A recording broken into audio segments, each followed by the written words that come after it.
Welcome to American Education FM, everybody. I'm Dr. Sean Brooks. Hi, everybody. Welcome back. I'm going to get right to it here. I find it fascinating, again, that in moments like this, and of course with different conflicts taking place around the world, and of course different things happening that have never happened before, that in the midst of all of this, people still don't give credit where credit is due, and at the same time, emotions run remarkably high among individuals, again, regardless of their political persuasion. They're just so wrapped up in the emotional aspect of anything that, again, they don't take into account numerous pieces of evidence, and then they just start shooting from the hip immediately, and then making snap judgments about one particular online post or one particular news headline or another, instead of just slowing down and understanding that in the end, it probably doesn't matter one way or another. That, again, in moments of confusion, or certainly individuals, again, having a hard time wrapping their arms around something, that's usually a good time to just kind of take a break and just cool out and slow down a little bit. And even so, in moments like that, there are patterns, I think, that people need to understand have existed for a very long time, and people can pick up on as long as you have recognized the patterns from the past. So let me give you a quick example, because I'm noticing a particular pattern, again, that's taking place right now, probably more heavily than in past years, certainly, again, during this current Trump administration. Online, in the past, back even before the Q drops hit in October of 2017, there were numerous accounts, of course, that were online at the very beginning of the Trump administration, very positive about the administration, and were, quote unquote, MAGA all the way. Big followings on Twitter at the time. Maybe they didn't create a lot of content outside of just posting tweets, but even so, even back then, you could be paid to post particular tweets, and you could monetize that information. Certainly, again, if an outside contractor were to contact a person and say, hey, look, here's what I want you to post about, and here's what I don't want you to post about, this is the approach that I want you to take, depending on the number that person was offered, monetarily speaking, they would take it. And then again, they would post in one direction or another.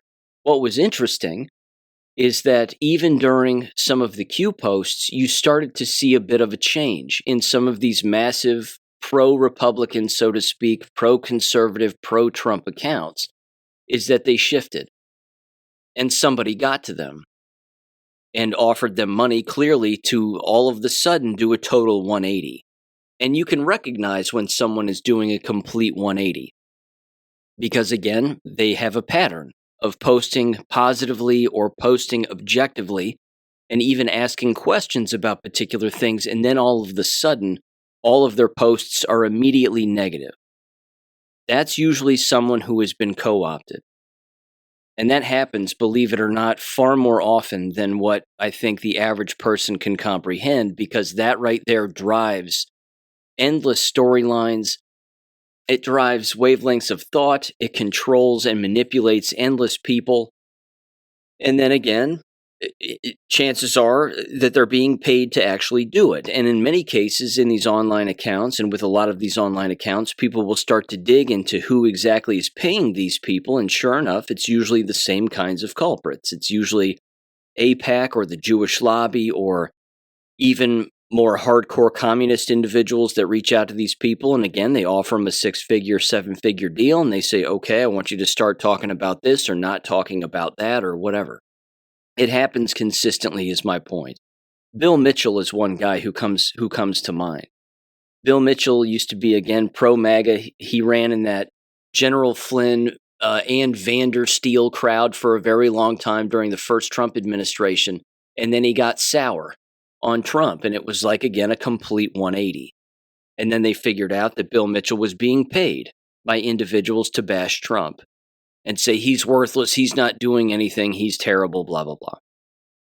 Again, that's where a lot of this is difficult for people to believe, but it's also very interesting to see, again, individuals who might not be paid, but they are not seeing the underbelly, so to speak, and they're certainly not seeing the 30,000-foot view of why particular things happen the way that they happen and why particular posts are made, even by Donald Trump himself, and they don't look into it and they don't even think about it. They just read, react, and then they post their reaction, and then their reaction is supposed to be gospel as far as they're concerned.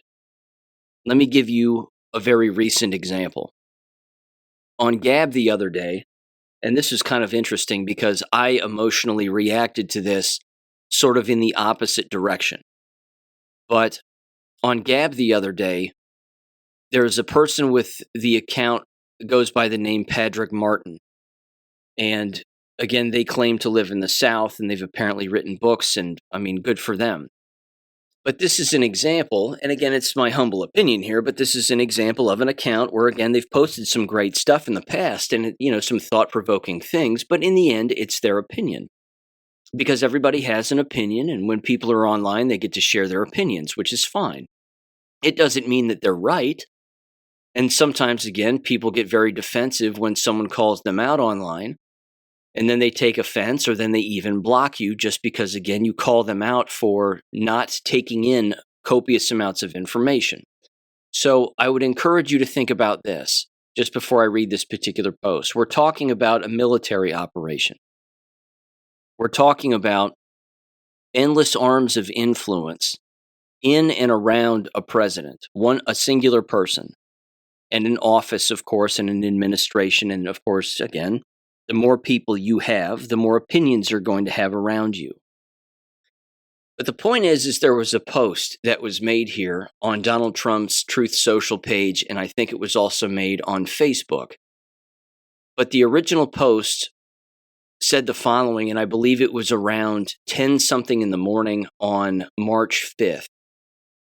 And it said the following: the Save America Act, and then it said exclamation point, and it has 5 points. Again, this is from Donald Trump, but you have to keep something in mind here before I read this. Donald Trump doesn't make posts himself. He's not the one who posts these things. No one has seen Donald Trump with a cell phone in his hands actually making a truth post. Sometimes they'll be dictated, and then someone else types them up, or someone else will just type them up in general. Many of them, of course, are coded in that there are purposeful misspellings, odd capitalizations, things of that nature, which would also indicate that it's probably driven by the military. That someone, again, it's not him, he's not sitting on the toilet making tweets. He's not doing that. There's even footage of this, I might add, in that when he was, again, running for president the third time here, and of course ended up winning, he was in a hotel room with his team around him after or around a particular debate, I believe. And one of his younger assistants is taking dictation for him and typing particular whatever messages he wants out on social media onto a Word document, and then moving it around and cutting and pasting it on every other social media platform to get it out there. The point is that he's not the one who actually makes the tweets themselves or the truth posts themselves. He doesn't do it. But here's what the post said. Again, it said the Save America Act. Number 1, all voters must show voter ID, and then it says identification in parentheses. Number 2, all voters must show proof of citizenship in order to vote. Number 3, no mail-in ballots except for illness, disability, military, or travel. Number 4, no men in women's sports. Number 5, no transgender mutilation surgery for children without the express written approval of the parents, unquote. It's the point number 5 that got people apparently all up in arms. No transgender mutilation surgery for children without the express written approval of the parents. Now think about that for just a minute. That would be like Donald Trump saying, it's fine for kids to cut their cocks off, just as long as mom and dad say it's okay. Does that make any sense? Does it make any sense that he would willfully do that unless there was another motive behind writing that out? Because again, less than 4 hours later, it was edited and point 5 was changed to just say, number 5, no transgender mutilation surgery for children, period. The part about without the express written approval of the parents was then removed. And again, people online were losing their minds when they first read it, and they were like, what? He's not a Christian. You can't call yourself a Christian if you support this guy in this administration and blah, blah, blah. He's demonic. He's a Jewish puppet and everything else. Marjorie Taylor Greene loses her mind. Matt Walsh. I mean, the list is endless. Right down to your average individual. But you have to ask yourself again a series of questions here. Number 1, what about him would indicate that he would really say that and mean it?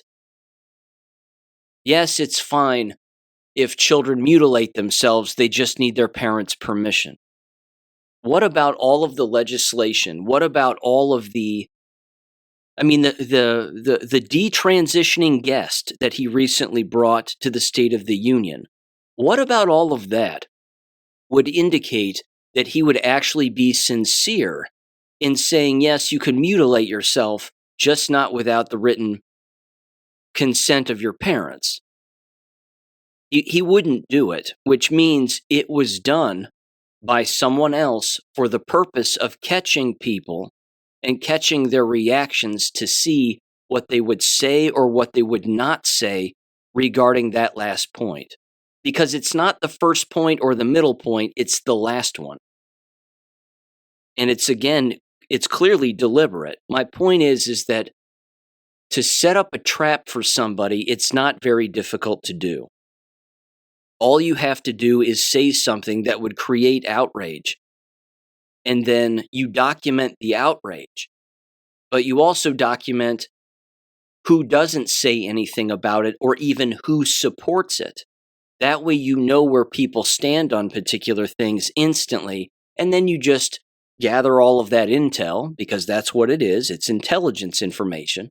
And then you keep it. And then again, you repost the original post, but with an edit, which changes the complete definition of the entire 5th point. No transgender mutilation surgery for children, period. Because that makes more sense. Does it not? There isn't anything about his pattern of behavior that would indicate that he would be okay with children mutilating themselves with or without their parents' consent. He's bringing back mental institutions, for God's sakes. So what makes anybody believe that he'd be okay with that? Again, it was a setup. And this isn't me looking into it more than what appears to be obvious to me. It was a setup. It was designed again to catch people and catch their reactions. And that was it. To basically say, okay, who's on board with this, who's not, but also who's not talking about this after they've seen it, so that we can see that these individuals are actually probably remarkably demonic. Because again, they aren't correcting me on this either, even though they've seen the post, which means they think that this is okay. They think that children mutilating themselves is 100% fine. My point is that psychological operations and warfare go both ways, all of the time. And people can be easily manipulated and easily tossed into an emotional cycle where they're reacting to particular things at face value. And then they just, again, do whatever they do. They immediately disengage, or they immediately say, well, that's it. I'm never supporting him ever again. Or I'm not going to support anything that they ever support ever again, and blah, blah, blah. This is the part, again, of warfare and psychological operations that people have a hard time grasping. And I fully get it. But I'm also not going to sit here and claim that I have it all figured out, because I've said it a million times, I don't. I just like sifting through evidence and information, but also, as you know, paying attention rather to patterns of behavior. Because if particular things are written that don't match a particular pattern of behavior, then the thing that's being written is being written for a different reason.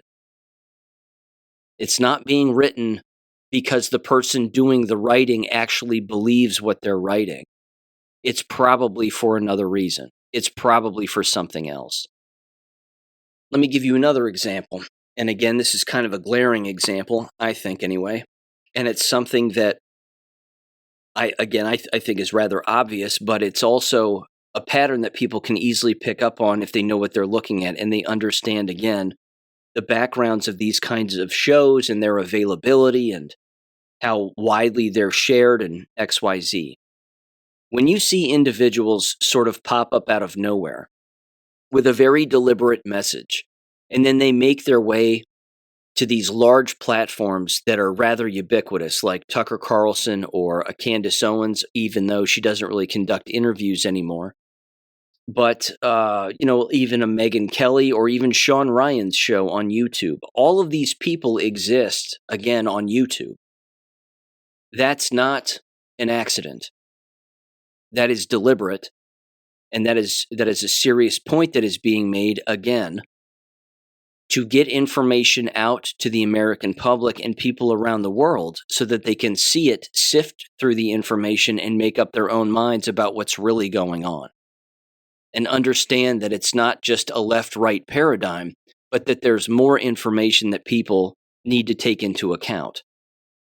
The one thing I find still interesting to this day, which again is suspicious, I think, is that none of them bring up the Q posts.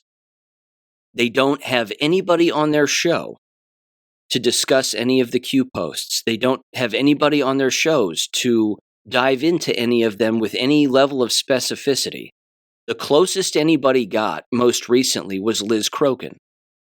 When the Epstein files and the second trove of Epstein emails dropped, Liz Crokin was making the rounds. She was on Redacted, Alex Jones.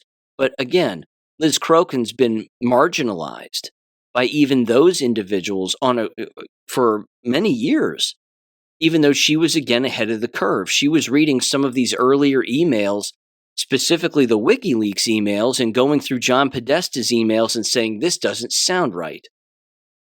All of this coded language and terminology for food, and it sounds like they're talking about children and XYZ and mutilating them and inviting them over for parties and whatever else. This seems beyond awful and beyond suspicious. But again, people keep her at an arm's length because they don't want to invite in more truth than what they can handle. And of course, to some extent, they don't want everybody thinking for themselves independently all of the time.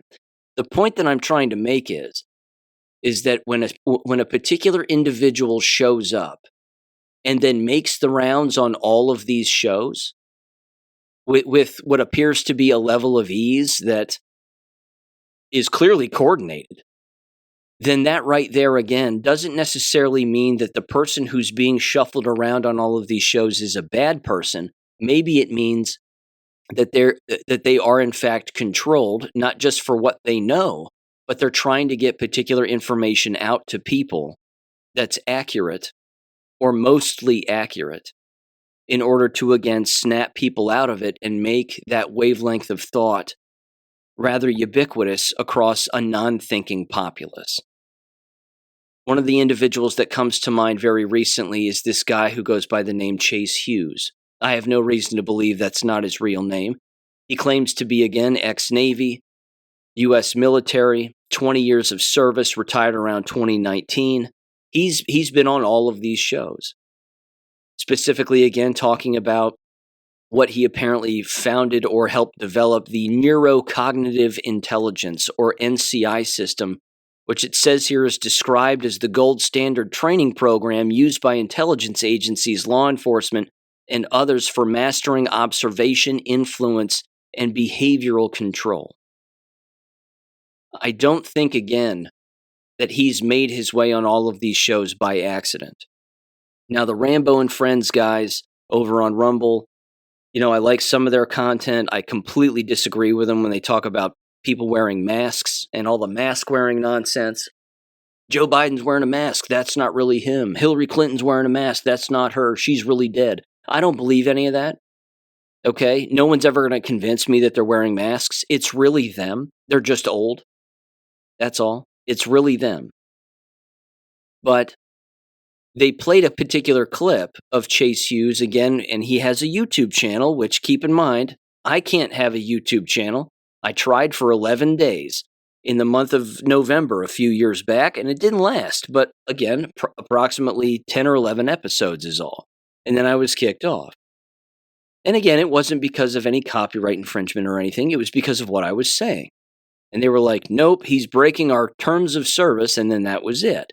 But a Chase Hughes can bring up psychological operations and things of this nature with a level of ease that YouTube has no problem with, which means he's allowed to exist on YouTube, just like a Tucker Carlson is, and just like these other individuals.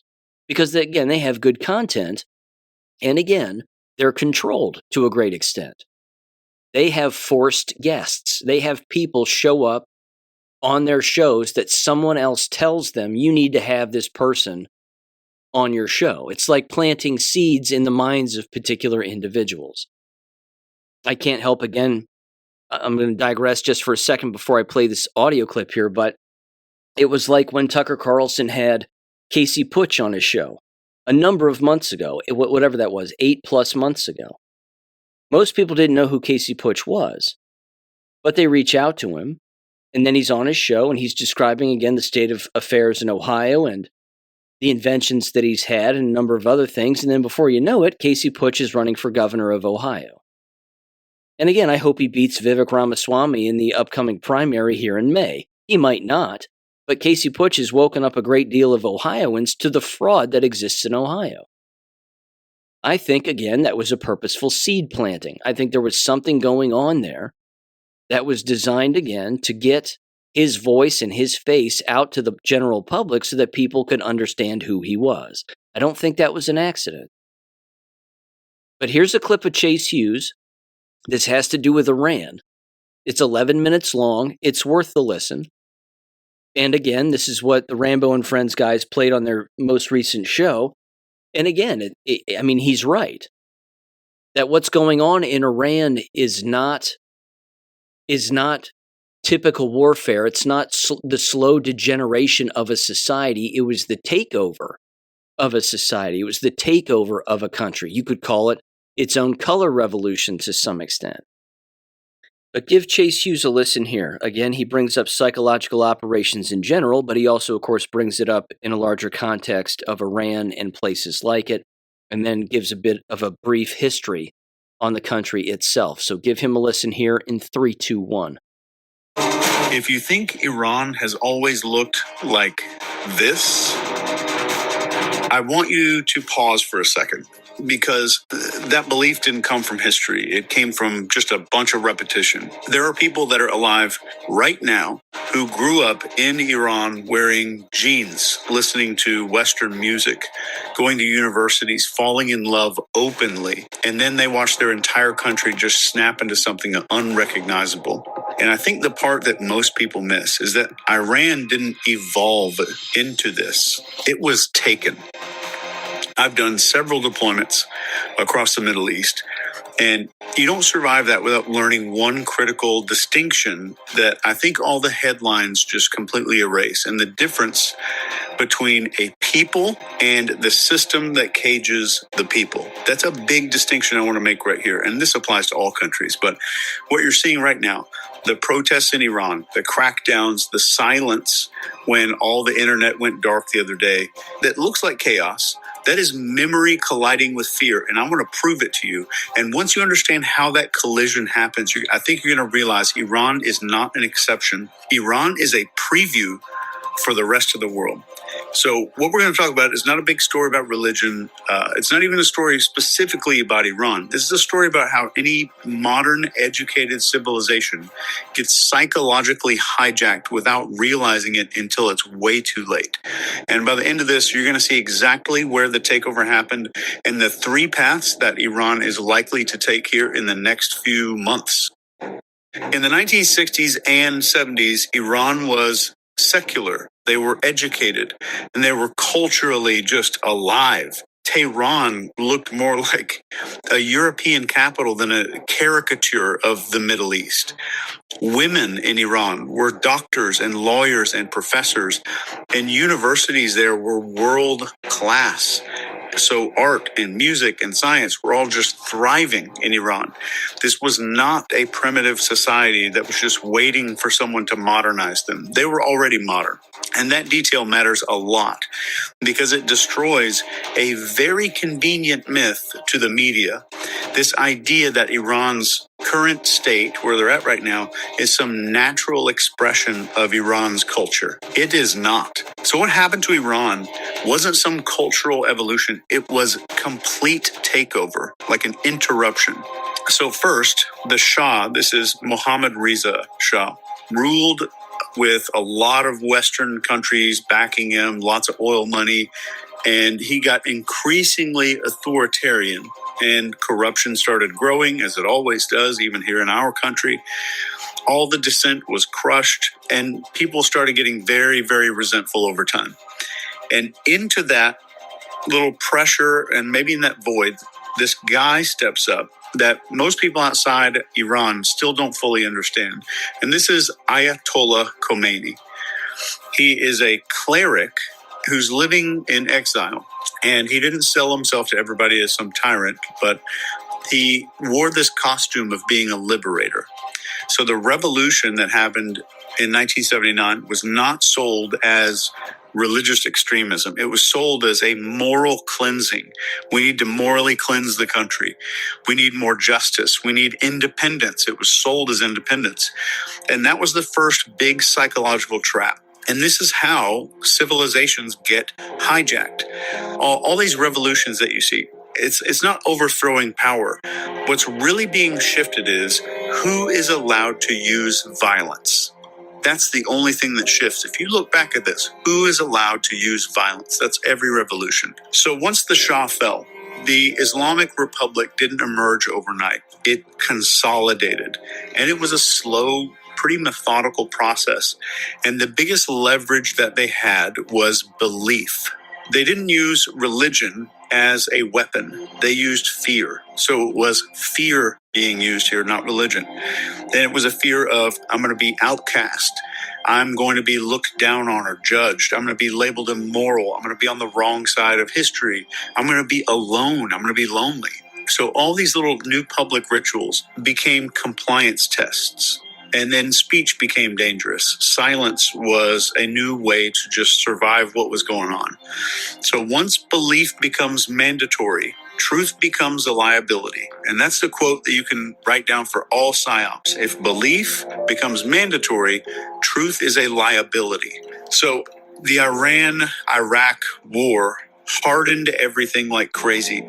All kinds of sanctions came after this. The economy strained, surveillance got just ridiculously normalized. And informants, like people just telling on their neighbors, that just became ordinary. So an entire generation grew up knowing exactly what not to say, how to stay silent. And another grew up knowing nothing else. And here's a part that I think most people outside miss. This system that we're talking about in Iran didn't survive because all the people believed in the system. It survived because people learned how to live inside it, and they just treated it like it was a normal way, and suffering became just this thing that we go through in life. And that works until it doesn't, and you can see this in every country. So what happens is authoritarian systems don't collapse when people rebel against them. They collapse when their version of a story stops working on the people. So look at right now. There's people in the streets, they're fighting, they're rioting, there's all kinds of violence going on. Look very closely at who is protesting today. They're not extremists. They're students. They're professionals. They're descendants of an educated class. A lot of these people grew up hearing stories of a very different Iran. And this is through their parents, through photo albums. If you look at pictures of Iran in the 1970s, the 1960s, it is going to blow your mind. The memories that are just kind of smuggled through time, filtering their way into the kids. So these protests, these people aren't asking for something new. They're asking for something that was stolen from them. And that is a massive distinction. And it's very important because if you have a population that remembers itself, suppression becomes extremely hard. And I'm going to say that again. When a population remembers itself, suppression becomes extremely hard. So now if you layer in the modern Psyops battlefield, we have internet shutdowns, narrative fragmentation, foreign news amplification. We have this information scarcity from Tehran. When communication disappears, control increases, but confusion goes through the roof. And confusion is very useful for people like this because psyops don't usually create movements. Think about this. Psyops is not designed to manufacture movements. It's made to hijack movements that are already in progress. It's a lot easier that way. So you don't need to invent anger when it already exists. You just need to redirect it, to fracture it in another direction. And that's what makes this moment right now very dangerous and so unpredictable. So Iran is under pressure from every direction at one time. They have economic collapse that they're facing. They're facing generational defiance, massive elite corruption, a lot of global scrutiny. They've got to obviously have a shitload of oil. Pressure does not guarantee change, but pressure always reveals the cracks every time. That's why I talk so much about paying attention to pressure. And this brings us to what actually matters right now. And this is what's going to matter to our lives here in the Western world. It's not what's happening right now that's important. It's what's going to happen next. And I think there are three paths that might happen here. Path number one is the iron fist. And it's the most familiar. The regime survives by hardening up. More repression, more surveillance, more arrests, more of these internet blackouts. So fear replaces legitimacy completely. It's just a rule by fear and it's worse than a dictatorship. So these people are complying because of the cost of dissent. So Iran doesn't change outwardly. It becomes probably, I would say, more brittle inwardly. And this path can last years, but it guarantees that it's going to rupture again in the future. So path number two is a fracture from within. And this one's a little bit quieter, and it's probably more realistic than people want to admit. So this is where the system splits. The elites start negotiating survival. All these reformist people and super hardline people quietly realign with each other. And you'll start seeing controlled reforms appearing. And it's just because they're super necessary. So it's an internal triage that the country kind of does on its own or with some help. But history shows this path very often emerges when insiders fear losing everything more than they fear change. So the country shifts, but slowly, probably carefully, and incompletely. And path number three is the break point. This is a rare path, but I think it's very possible. But it's also the most dangerous. This is where the psychological barrier collapses.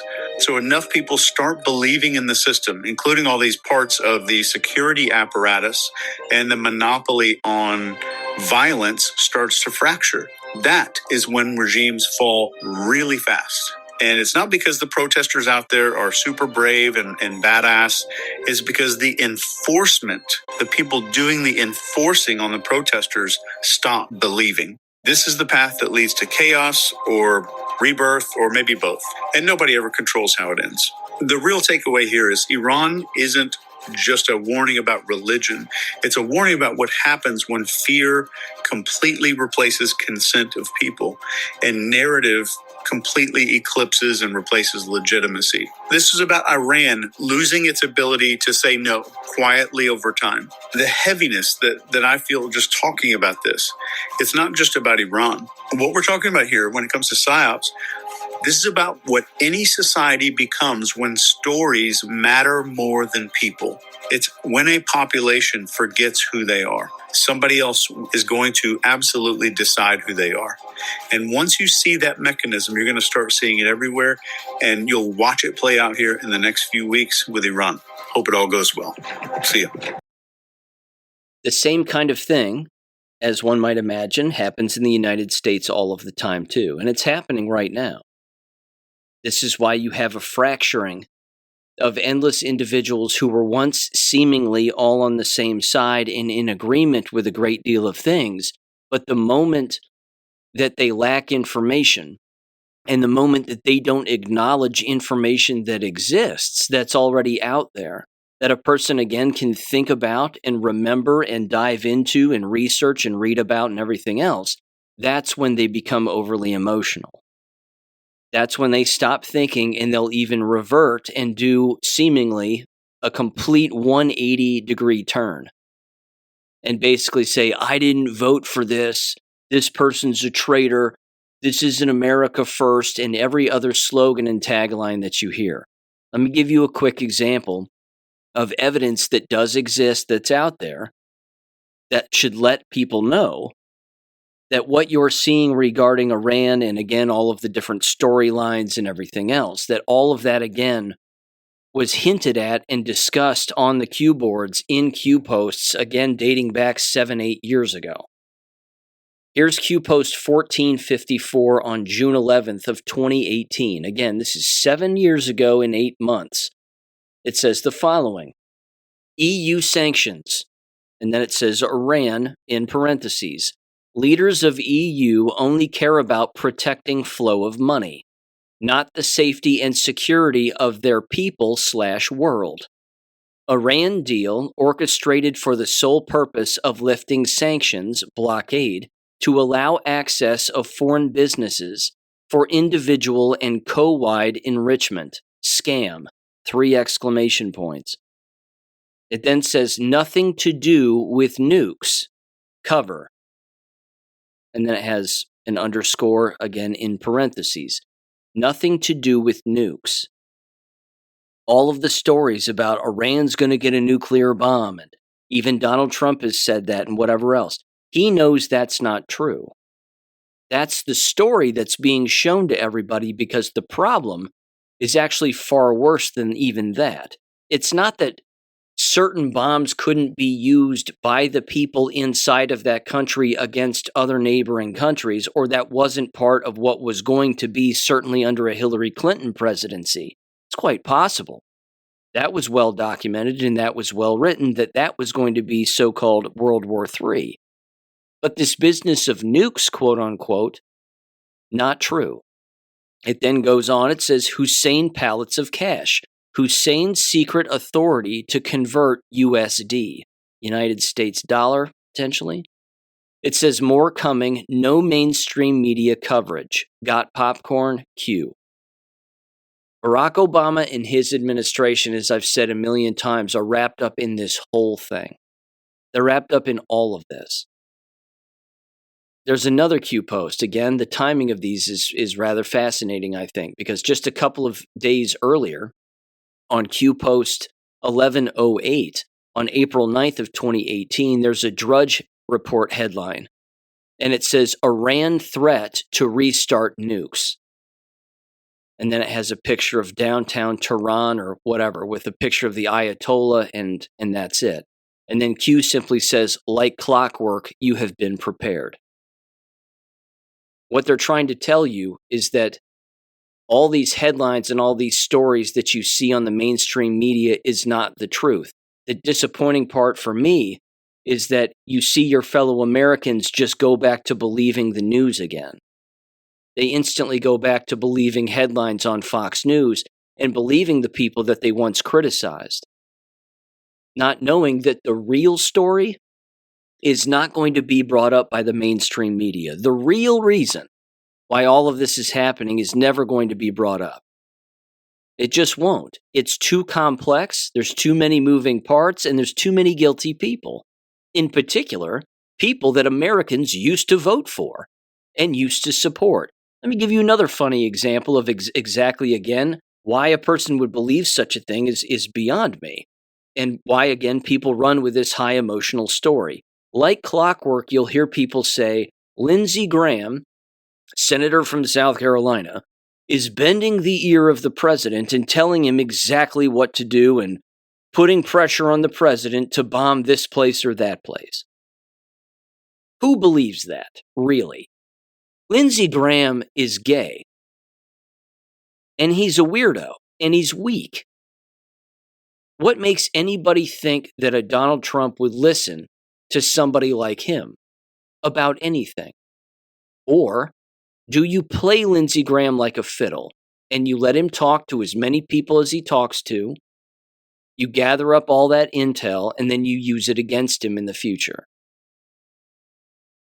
The President of the United States isn't doing anything because Lindsey Graham tells him or pressures him. If anything is happening, it's because the military is involved, and Trump is just the figurehead. Now, this is ironic, too. This was an earlier Q post. This is post 473 on December 23rd of 2017. And it's an anonymous picture that's being reposted from seemingly someone else, or again, they themselves are just reposting it. But it's a picture from the James Bond movie, You Only Live Twice, which involves James Bond being in Japan, if I'm not mistaken. I saw the movie just the other day. And as I was watching the whole movie, I'm going, oh my God, this is this is a movie script, and it's happening right now, and everybody's just watching this and seeing this. But it's almost like it was sort of planted in everybody's minds that this is what goes on in foreign countries, that you have bad people who take over foreign countries, pay off certain individuals and control individuals, and then you end up having quote-unquote nuclear weapons, although they're not in this particular case, but you have weapons that would cause catastrophic damage. And again, you have individuals then working behind the scenes to try to overthrow those individuals within those foreign countries. And the Q post said the following: 2011 shuttle program terminated by Hussein. U.S. loses space dominance. And then they have a Fox News link that says Obama administration knew about North Korea miniaturized nukes, quote unquote. And then it says Iran nuke deal. North Korea nuke missile tech. SpaceX. NASA Tech 2, question mark. HRC Hillary Rodham Clinton, SAP's private server. Connected. And then it has a bunch of dollar signs, and then it says pockets. Eye of Ra, left eye, marker, in kill brackets, symbolism, evil, stupid, justice, Q. They have all of the information of these individuals. They have the emails of them going back and forth and describing what they're going to do, when they're going to do it within these foreign countries, like, of course, North Korea and even Iran. But Donald Trump went over to North Korea and shook Kim's hand, and the deep state lost their mind. Why? Because they took it over. The good guys took it over from the bad guys. The same thing is happening in Iran. It's the same move. It's the same play. Because this is where the bad guys existed. You can get on the Q boards, again, operationq.pub, and there's 10 posts with the term nukes in it. If you type in Iran, I'll do that right now, there's 94 posts with the term Iran in it. I would encourage anybody, again, to look into this. The very first post that shows up, which is the most recent one that has the word Iran in it, or it was the last Q post that had the word Iran in it, is post 4886 on October 17th of 2020. And it says the following: Ukraine, China, Iraq, Iran, and then it has ... opens the door far beyond the Biden family. How do you protect your interests? And then in kill brackets, it says shelter from prosecution, public awareness, question mark. Control, infiltrate, DOJ, FBI, state intel news, and then more ... How many fired FBI Russia mid-year received a book deal? Book deals can be lucrative. Follow the family. U.S. taxpayers paid for it all. Information warfare. Q. All of the lines, as I said in previous episodes, of communications are being shut down. USAID, Department of Education, yes, that's right, the Department of Education. They laundered a lot of this too. Individuals, again, you're seeing the consistent civil war within some of these departments. That's always ongoing. But now, that leads me to this. You have the UAE threatening to remove all funding to and from Iran. So you have the United Arab Emirates basically saying, yeah, we've gotten a couple of your so-called drone strikes, but we're going to take all of your money. We're just going to cut off all supply to your country, and then you won't have anything. That's how you force bad people out. That's how you force good people in a country to overthrow the bad people. And again, there are endless Q posts with Q drops encouraging the Iranian people to stand up against their corrupt government, because it's not a government, it is a dictatorship. And it's funded by us. Money was stolen by American citizens, filtered right through the Obama administration and his entire White House, and then it was moved over there. And that's been going on, again, decade after decade after decade, to keep this perpetual bad guy in place when it doesn't have to be that way. And you can see, by the way, and this is an important point, you can see who's fine with a bad guy or bad people being implanted within a country to control it and control its people. Look at all of the people not participating in the Iran situation.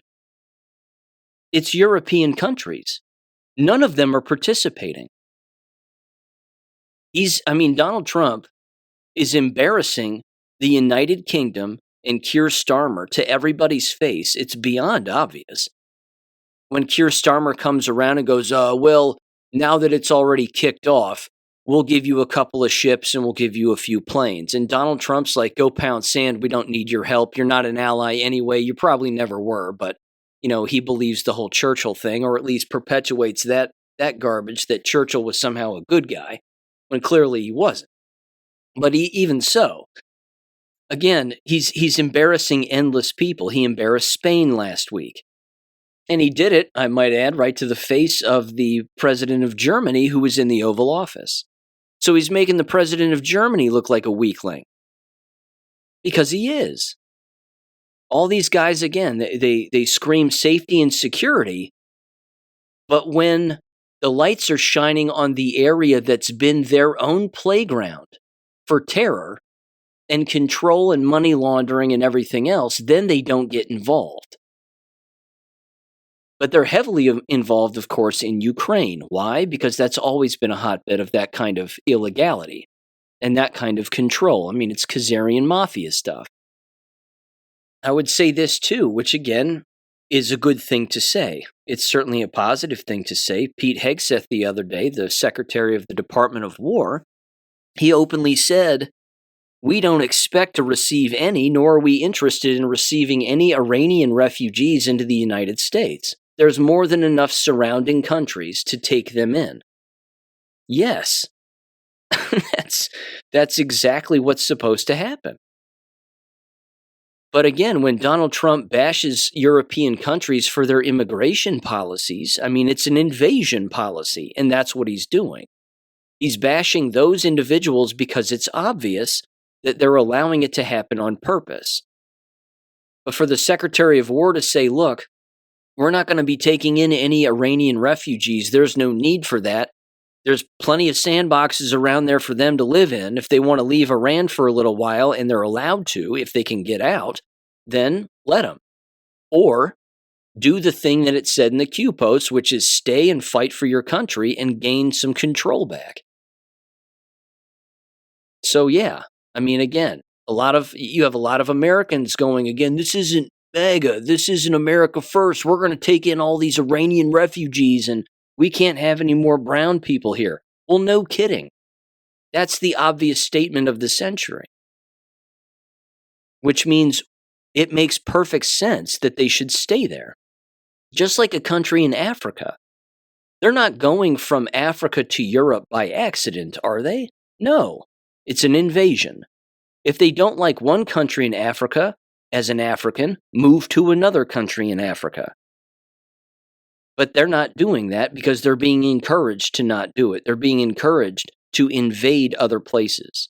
Iranians are not being encouraged to invade other places. They're being encouraged to stay right where they are. And that's a good move, and that's a good thing, and that's a good thing that it was said by us. It had to be said by somebody. It's not going to be said by any European leader after all. Now, next, there's this. And I think, again, this is huge. This is a big, big deal. And I'll preface it by saying the following. I don't know much about Kristi Noem. I know that she was, people, say fired, demoted, promoted, whatever take they want to have on it is fine with them. I'm less concerned with the person, probably a little more concerned with certain behaviors. Excuse me, again, if she was having some extramarital affair with Corey Lewandowski, who was working underneath her, so to speak, no pun intended, then again, that's not a good look. And I can't imagine anybody supporting such a thing, let alone a person like that. You don't dip your pen in the company ink, and you don't behave that way. You would think that that would be a no-brainer. But again, I don't know if that happened or it didn't. Point is the news, of course, was running with, well, this is a demotion, she's been fired. This was unprofessional what she was doing, spending $200+ million on TV ads, this, that, and the other. Frankly, I don't buy that story either, because Donald Trump loves TV ads. So why would he disagree with Kristi Noem running, again, $200 million TV ads over the course of however many months last year to deter people from coming into our country? Seems like a relatively good move. And it was a successful one at that.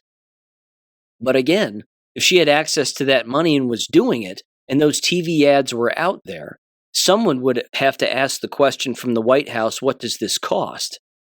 Donald Trump, again, knowing his interest in TV and TV ads and its impact on getting a message across, I find it difficult to believe that he would disagree with that, almost regardless of the cost. However, I want to read this particular post because, again, this has a lot to do with Cuba, and now it has to do with what's openly being called the Shield of the Americas, which, again, is South American countries, and all of them teaming up to go after drug cartels. This is a big move. This is a good thing. You talk about pressure. You talk about putting pressure on Mexico's government, not to mention the casual nature of him talking about Cuba and how, don't worry, Cuba's going to be next and we've got that already figured out. Yeah, because Cuba, again, was a very similar place like Iran. It's this boogeyman that everybody's just supposed to panic about on a constant basis. Which means, again, why would taking over an island be a difficult move, let alone given the fact that we have Gitmo there? It seems like it'd be rather easy to do. To install a republic there, have people vote, and then basically create whatever, a peaceful security state that doesn't have drug runners, but becomes a vacation spot, so to speak. I'm not going to be going to Cuba, but I'll enjoy their Cuban cigars once they make their way over here. Trust me on that one. Okay.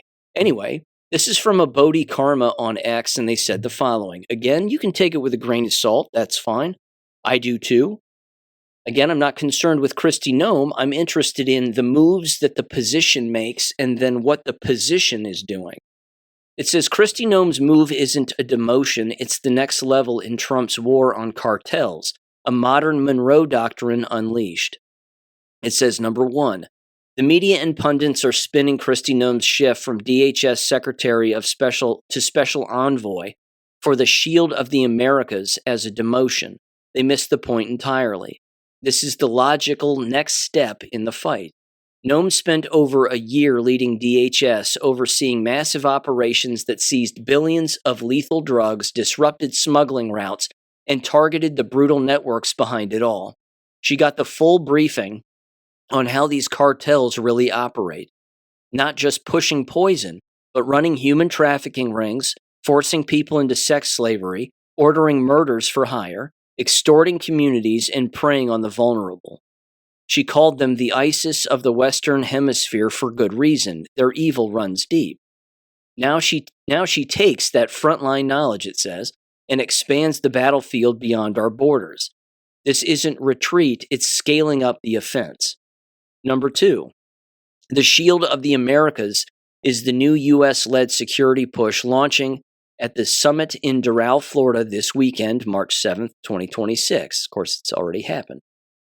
They said it's a focused coalition of about a dozen aligned leaders from across the hemisphere. Malay in Argentina, Bukele, if I'm saying his name right, in El Salvador. He's a badass. The presidents from Ecuador, Paraguay, Honduras, Panama, Costa Rica, Ghana, and the Dominican Republic, and others. No seats for the leftist governments that drag their feet on real security. Again, side note, it's a perfect move because it means that those countries will be gone after by these good countries, which I can't see that as being a bad thing. It says the mission is clear. Forge partnerships to hit cartels where they breed and operate. Disrupt production, transit, money flows, and power bases before the threats reach our soil. As special envoy, Noam reports to Marco Rubio and works closely with Pete Hegseth. She brings her DHS expertise to build those alliances and turn intel into action across the region. Number 3, keeping in mind, it's not really her, though. It's the military. She's not the military. She's just the Botox face that is being put out in front of people to make the message a little more palatable. That's all. It says, number 3, this is the modern Monroe Doctrine Trump style. Back in 1823, it told Europe to stay out of the Americas. Today it means telling cartels, foreign meddlers like China and narco states to back off or face consequences. The shield is targeted and effective. Selective partnerships for stability, prosperity, and security right here in our hemisphere. No endless U.S.-style talks, just results under American leadership. Number 4, the real strength lies in the Rubio-Hegseth-Noam team. Rubio handles diplomacy, sanctions, and rallying allies. Hegseth brings the military muscle, with naval forces surged into the region and a clear go-on-offense stance. Noam supplies the detailed cartel playbook from her DHS days, routes, tactics, corruption links, and the human cost. Venezuela shows what's possible.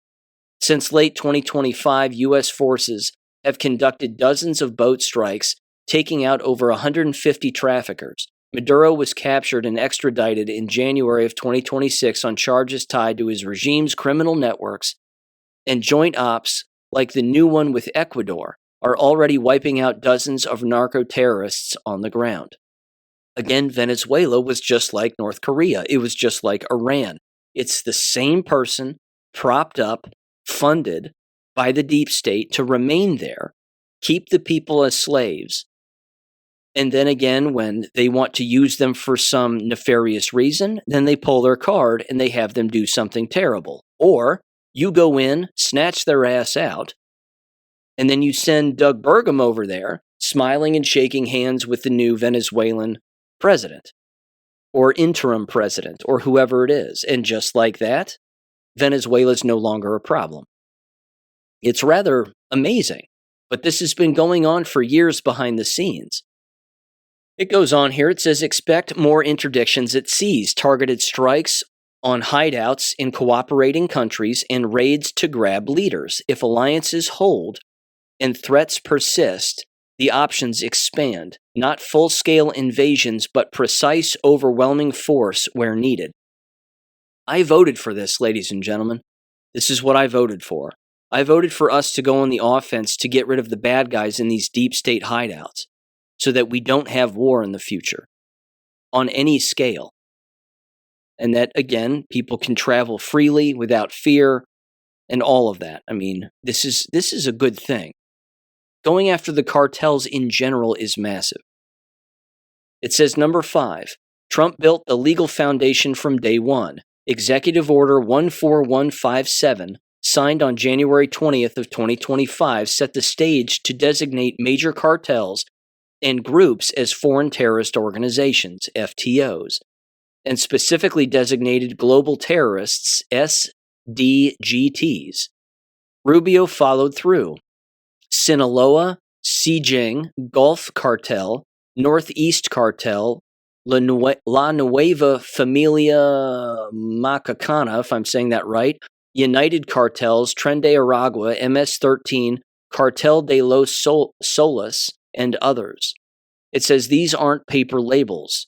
They unlock sanctions, asset freezes, prosecution for supporting terrorism, and when framed as threats to the homeland in an armed conflict, they open doors to direct action. Trump declared war on these groups. The tools are in place.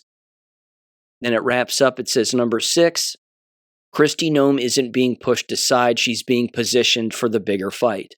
She mastered the cartel playbook at DHS.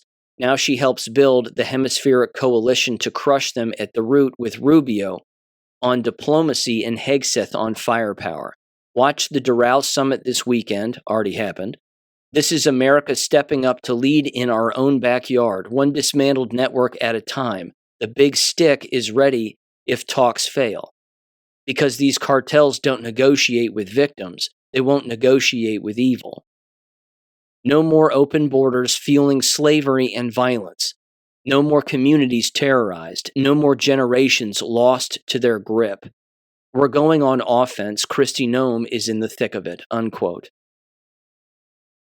Even if you take Kristi Noem out of the equation, it's still happening. Because it's supposed to happen because this was a part of the plan. And this is a good thing. You can try to fight drugs, as Donald Trump has always said. You can try to fight it at the El Paso border if you want to, and the San Diego border, and New Mexico, and Arizona, and wherever else. You can do all of that, I guess. Or you can go into their own backyard, and you can pluck them, one at a time, cartel after cartel, leader member after leader member. And then, of course, government official after government official. Because if the government officials don't have anybody to talk to anymore, because the cartel members talking to them are no longer there, well, then that line of communication has been cut, rendering both parties useless. I love it. I'm all for it. But again, and this is the psyop part, is that it's very interesting to watch endless individuals who are very aware of Israel's role and their government's role in a number of different conflicts. And I am too. If you've been listening to the show, I've been calling them out from the very start. But with them aside, they've been neutered in this whole process. It's not Netanyahu running around making allegiances and alliances with these Middle Eastern countries. That was Donald Trump. It's not Netanyahu in South America. It's Donald Trump. But Donald Trump's Netanyahu's puppet. No, he's not. No, he isn't.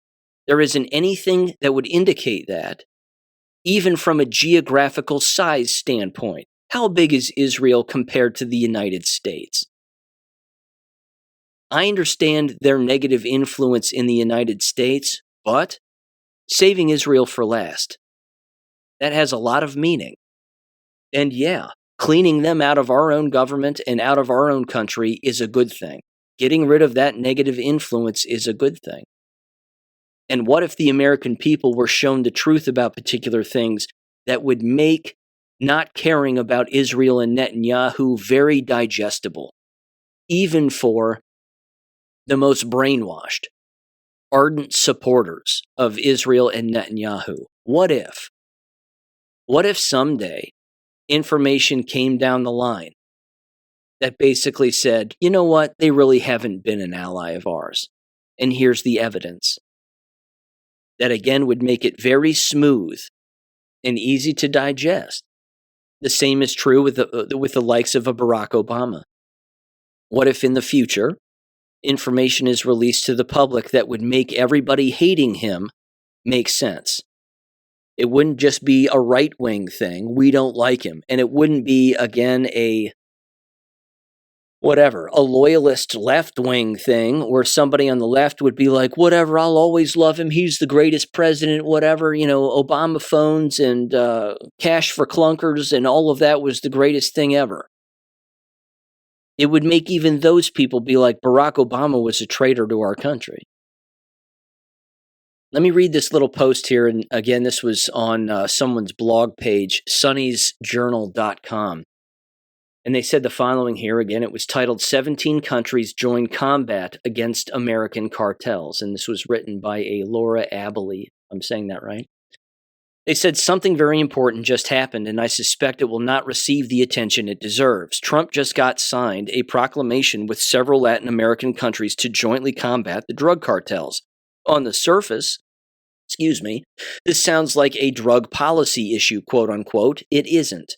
Drug cartels are not simply criminal gangs moving narcotics across borders. They are vast transnational networks that operate as shadow governments, controlling territory, laundering billions, corrupting institutions, and trafficking not only drugs, but also weapons and human beings. The same routes used to move cocaine are used to move children. The same money that flows from narcotics finance arms, militias, and political corruption. The same networks that smuggle drugs into cities are often deeply entangled with human trafficking and exploitation. And politicians, I would add. It says, in other words, cartels are not just a law enforcement problem, they are a dark economic ecosystem feeding some of the most destructive forces operating beneath the surface of our world. That is why this proclamation matters. If Latin American nations and the United States begin treating the cartels not merely as criminals, but as transnational terror networks, the implications are enormous. It changes the legal tools available. It changes the level of coordination between states, and it signals the governments may finally be prepared to confront the machinery behind the violence, not just the symptoms. It says for decades, these networks have thrived in the shadows, protected by corruption, by fear, and by the fragmentation of borders. Sounds like Iran too, does it not? A coordination front against them could begin to change that. This is not simply a war on drugs. It's a confrontation with one of the most powerful criminal systems operating in the Western Hemisphere. It says U.S. Secretary of War Pete Hegseth just signed the Joint Security Declaration of the America's Counter-Cartel Conference with unilateral effect. Quote, the unique moment has arrived. The countries of Latin America will need to prepare for war against the narco-terrorists, unquote. And then, quote, we support you in collective regional efforts to eradicate drug trafficking on our continent. We urge all lawful actors to work together to confiscate the profits of drug trafficking, purge politics of drug traffickers and illicit financing, and strengthen the rule of law. The United States is prepared to confront these threats and move to the offense on its own if necessary. However, our preference and the objective of this conference is that, in the interest of this Western Hemisphere, we do all things together, with you, with our neighbors, and with our allies, who are eager, willing, and capable of doing so, unquote. The Secretary Declaration of the America's Anti-Cartel Conference, which was attended by 17 regional defense and security leaders, interesting number, from the Caribbean, Central America, and South America, with the goal of, quote, achieving common security objectives, unquote, according to the Pentagon. And then they said, did you notice? 17. Not 16, not 18, but 17, unquote. 17th letter of the alphabet is Q. What are the odds of that? We first sent ships down there during Operation whatever that was. The task force meetings. The Fauci task force meetings. Remember that? That was back in 2020. We've been there gathering intel since 2020, 6 years ago this month. And now it's going down. If it hasn't already gone down. I mean, this is good shit. I like this stuff. I voted for this. This is what I voted for. I voted for our government to go after deep state pockets that exist all over the world and take out deep state players and cut those telephone lines and cut those lines of communication, confiscate their wealth, give it back to us, and certainly the people who live in those particular areas, because it's their money too, and then isolate the shit out of Israel. Isn't that what's happening now? Aren't we seeing that to an extent? That's why, again, the people who think one-dimensionally and just yell and moan and complain and this, that, and the other, they're missing the forest for the trees. There's a lot of good stuff happening. And yeah, I fully understand that we want basic accountability in our local areas where we live, and we want basic accountability everywhere and certainly within government. But that's the civil war that you're seeing. That's why you're seeing, for example, a Nancy Mace. What did she do the other day? It had something to do with Ilhan Omar and releasing all of her information publicly so that people could see, again, all of the benefits she's received and all of the forms that she signed to come over into this country, which, of course, everybody knows she's an illegal alien. Everybody knows that she's sitting in that position 100% illegally, which means she's only being allowed to stay there because she's still communicating with bad people. She's still letting the cat out of the bag privately, which means you have to be surveilling her legally. It's a FISA warrant, after all. Do you take the FISA warrant off and arrest her immediately, or do you keep the FISA warrant in place and allow her to still be surveilled everywhere she goes on every device that she communicates on to catch as many people as humanly possible? Do you pull the net out of the water when you feel a couple of tugs on it because you know there's a few fish in it? Or do you leave it there, allowing as many fish to get inside of that net before you finally pull it up? Again, I'm not in the military, but I know that much. You leave these people alone, and you allow the public outrage to reach a particular temperature and a particular height to when pulling her off of the stage, so to speak, doesn't create the outrage because everybody will see the fraud that is surrounding her eventually. You make it undeniable. And it said in Q posts again, it has to be done by the book. All of this has to be done by the book in order to make it stick. And I think that that's happening. I appreciate you bearing with me on this when I talk about geopolitics. I know that I just spent at least an hour and 12 minutes on this plus, and I've been doing that sort of recently here in some of these recent episodes, but I can see some of this for what it really is.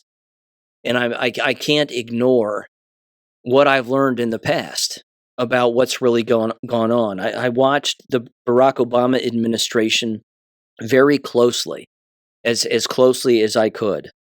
Read numerous books about, again, numerous situations in foreign countries, some of the moves, of course, that he was making, along with all the online chatter, and then, of course, Q drops laid it all out.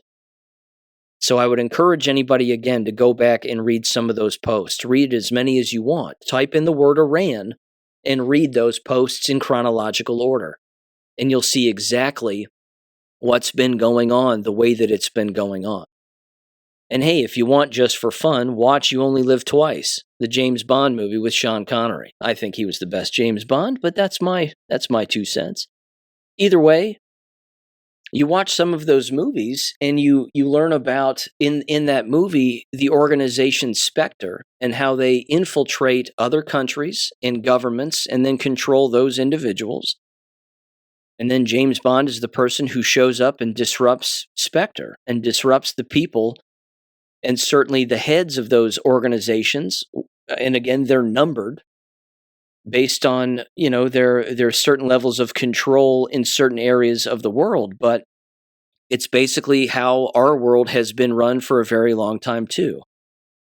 And how I think a lot of this is being dismantled, which is a good thing. I can't imagine anybody not supporting such a thing. So when I hear all of these people yell, "No more Jew wars," well, of course. Of course. But who's been helping fund a lot of that? It's been our own governments in the past. It's been your tax dollars. And yeah, it's been Israel and Netanyahu and people like that too. It's always been Zionists. They love death. They love it for fun. But if you take the game away, then they can't play the game. If you isolate them and you neuter them, then they can't play anymore. And it just seems like that's happening. Because again, the louder they get, the more panicked they are. And the more panicked they are, that simply means, again, that they're losing more control. They're losing the control that they think that they had.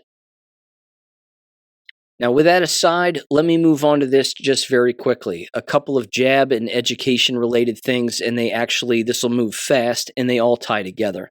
It specifically, of course, has to do with medical fraud, and it has to do with the information that school nurses do not disseminate, let alone receive, let alone act on. I've brought up the job of school nurses before in the past. And I know that there are some awake school nurses out there. However, the vast majority are not. They are pro-vaccination. They push the county health department taglines as much as humanly possible, that we have to make vaccination available for everybody and ram it down everybody's throat in XYZ. First of all, there was this particular journal article that was published just the other day on, March 5th. And it was published, it's an open access article, and it was published in PLOS1, which is an online publication, journals.plos1.org. There are 8 authors to this, and it's not new. I brought this up on the show back in 2021, but it's, again, just another example of it just now being published, and it was titled, Detection of Spike Protein in Term Placentas of COVID-19 Vaccinated and or SARS-CoV-2 Infected Women. Now, we know that SARS-CoV-2 doesn't exist. What does exist, however, is poisonous vaccination. And I'm not going to read the abstract, but it's on my social media accounts if you want to check it out. But it's not surprising because I've read articles like this in the past. They've tested the placentas of the mothers after birth. And they've basically said that the placentas detected spike protein within the placentas themselves, which of course in many cases led to stillbirth and led to early pregnancy and even led to dead infants. And this specifically, again, had to do with Moderna shots in particular, the mRNA vaccines. So it was recommended, unfortunately, for women to boost their immunity. Joke's on them and joke's on everybody. It didn't boost immunity. It just killed people and infected the mothers and the unborn children. With that said, there was also this. This came out here. This was on retractionwatch.com, and it was titled, A Medical Journal Says the Case Reports in it has published for 25 years are in fact fiction. It says a Canadian journal has issued corrections on 138 case reports it published over the last 25 years to add a disclaimer, quote, the cases described are fictional. They're making up cases in these pediatric journals, specifically Pediatrics Child Health. Pediatrics and Child Health is the journal, which means baby doctors all throughout Canada, if not the world, are reading these case reports, believing it, and it's not true. Again, that's fraud. It's fraud that has cost people their lives. And pediatricians have been reading this stuff and believing it their whole careers. That now leads me to this. Back to school nurses. Sorry, I digressed there briefly regarding school nurses. But this is where I wanted to round out this episode. This is the Westerville City Schools in Westerville, Ohio.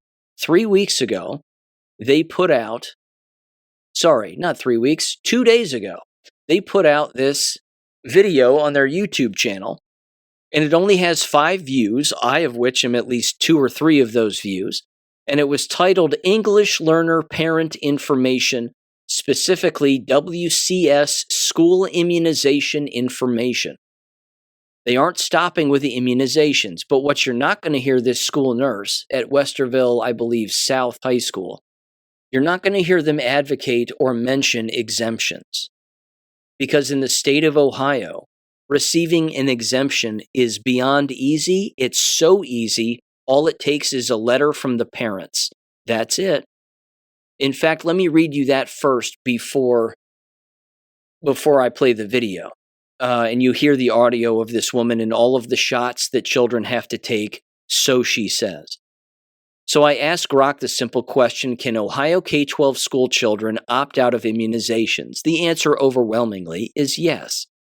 Parents or guardians in Ohio can opt out of required immunizations for K-12 school children under specific exemptions. And these exemptions are not complicated. You don't even need a doctor's note.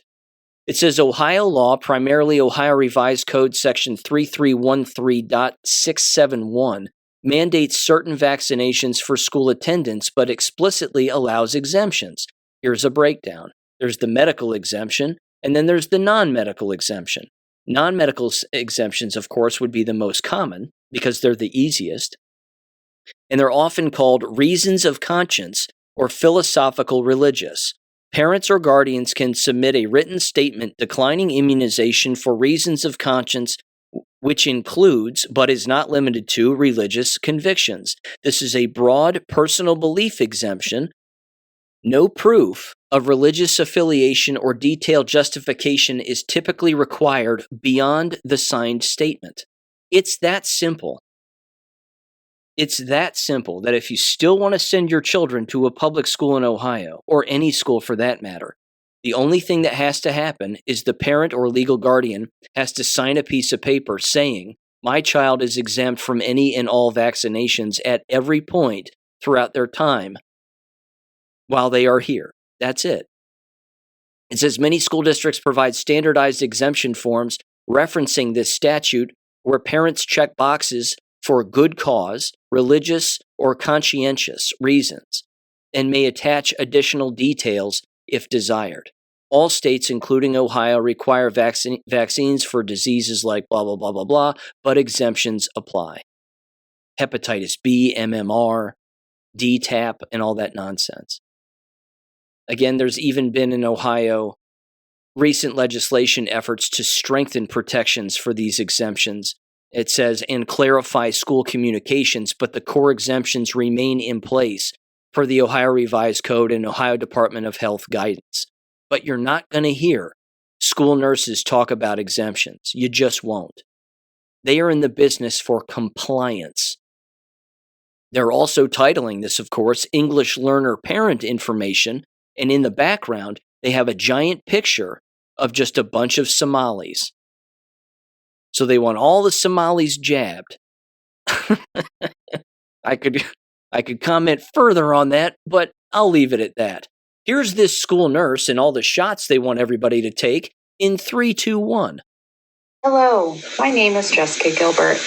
I am a school nurse in the Westerville City Schools. Currently, I am at Westerville South High School. I've come here today to explain some rules about school immunization requirements. This is a graphic given to us by the Ohio Department of Health that explains what immunizations are required for school attendance. First, DTaP, diphtheria, tetanus, and pertussis. Your student will need 4 or more doses of this immunization.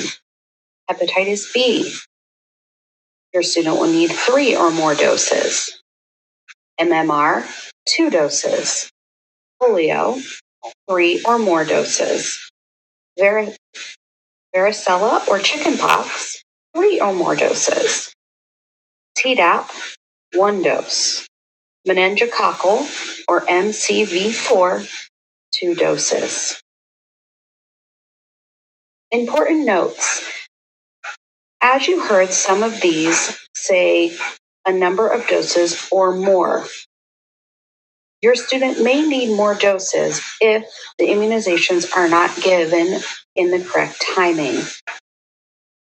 Two of the most common missed immunization timings are Tdap. Your student's Tdap must be given after the student's 10th birthday. This is required for 7th grade. The meningococcal ACWY is given in 2 doses. The first dose must be given after the student's 10th birthday, and it is required for 7th grade. And the second dose is given after the student turns 16 and is required for 12th grade. Also important to note is students in the preschool need all of the immunizations listed on the prior page, along with the following: the Hib, 4 doses. Between 0 and 14 months, they will get 3 to 4 doses. And then between 15 and 59 months, they will receive 1 dose. Preschool students need their yearly immunization for influenza. They also require a hepatitis A, 2 doses that are both given after 12 months of age. Thank you for allowing me to explain some of the needs of immunizations for school attendance. Jessica Gilbert needs to work on her audio skills there when it comes to recording. It sounds like she's next to the ocean. That was her fault, not mine. Anyway, yeah, not a peep about exemptions. She used the word rules, and she used the word requirements. Again, when you hear rules and requirements back to back, that sounds like mandatory. It sounds like you don't have a choice, but you do have a choice.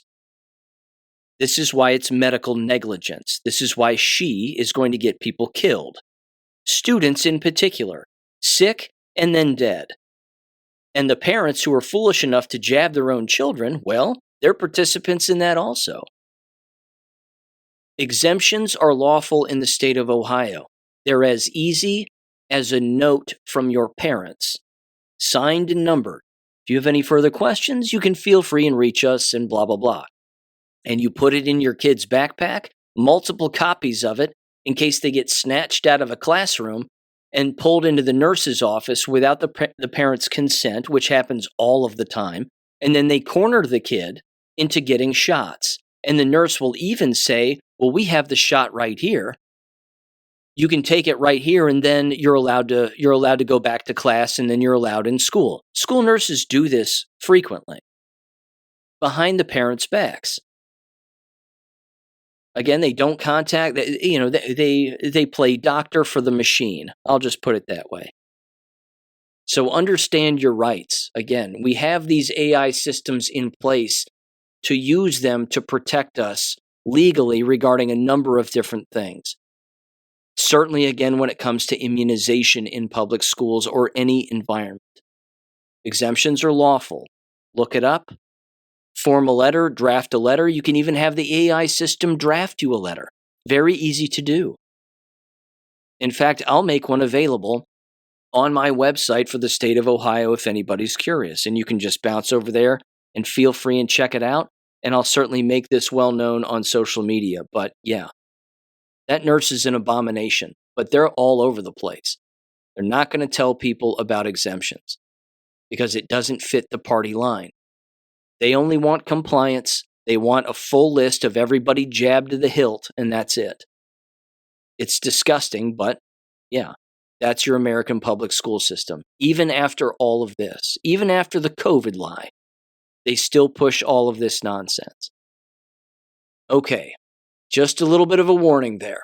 With that said, ladies and gentlemen, thank you for listening as always, and I'll catch you on Wednesday. Peace. Thank you for listening to American Education FM. Make sure and check out AmericanEducationFM.com for more information. Take care and God bless.